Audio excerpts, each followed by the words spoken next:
एक राजा के दरबार में एक बेहद ही बुद्धिमान मंत्री हुआ करता था। इस मंत्री के पास हर बात का हल हुआ करता था। राजा अपने इस मंत्री पर बेहद ही विश्वास करता था और उससे बिना पूछे किसी भी बड़ी चीज का फैसला नहीं लिया करता था। इस मंत्री से राज दरबार के अन्य लोग बेहद ही जला करते थे। वही एक दिन राज दरबार में राजा ने अपने इस मंत्री से पूछा, तुम बेहद ही बुद्धिमान हो लेकिन तुम्हारा बेटा तो बेहद ही मूर्ख है। राजा की ये बात मंत्री को अच्छी नहीं लगी और मंत्री ने राजा से पूछा, महाराज आप ऐसा क्यों बोल रहे हैं? आखिर आपको ऐसा क्यों लगता है कि मेरा बेटा मूर्ख है?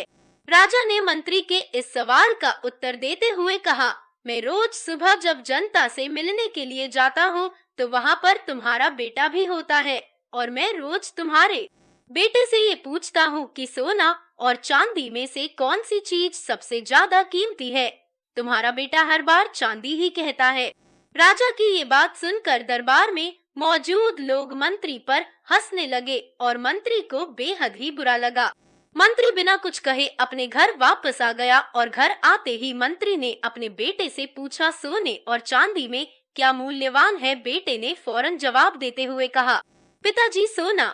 मंत्री ने अपने बेटे से कहा, तुम्हें जब पता है कि सोना कीमती धातु है तो तुम क्यों राजा को गलत जवाब देते हो और चांदी को कीमती धातु कहते हो? मंत्री के बेटे ने कहा, पिताजी राजा रोज सुबह बाजार में आकर प्रजा से मिलते हैं और रोज मेरे को बुलाकर मेरे सामने दो सिक्के रखते हैं जिनमें से एक चांदी का होता है और एक सोने का।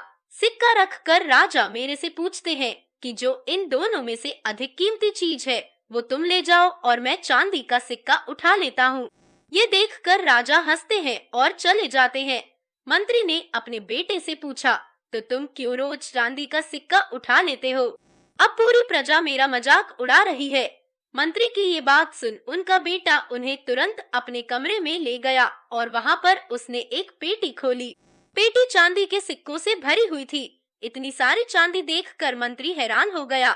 मंत्री के बेटा ने कहा, पिताजी जो सिक्के राजा मुझे देते हैं ये सब वही हैं।